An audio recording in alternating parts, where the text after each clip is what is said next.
leo naenda kukuonyesha ni namna gani utaweza kuangalia specification za PC kabla hujainunua.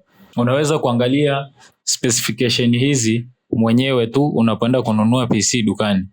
Kwanza kabisa unaponunua PC, iwashe PC yako, then ukishaiwasha Explorer, hapo chini utaona kuna file kama hili, utaliclick, then utaingia hapo hivi, utagusa hapa sehemu imeandikwa this PC, uta right click, then ukisha right click utaenda sehemu kumeandikwa properties, then ukitoka kwenye properties utaona sasa hapo hivi imekuletea kuanzia device name, full device name, processor, installed RAM, device ID, product system type, pen and touch kama ni ya kutouch utaona hapo hivi.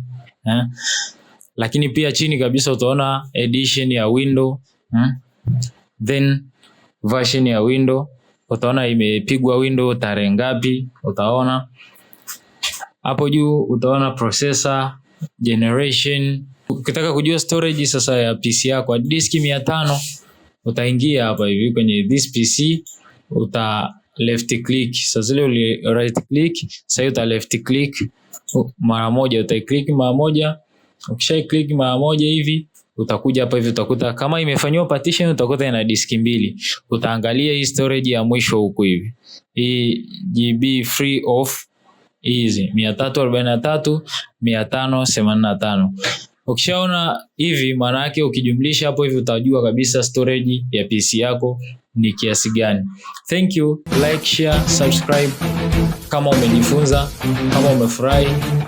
Comment hapo chini, tuambie tuje na somo la aina gani, tuambie kitu gani kinakupa changamoto, then tutakuja na solutions. Welcome.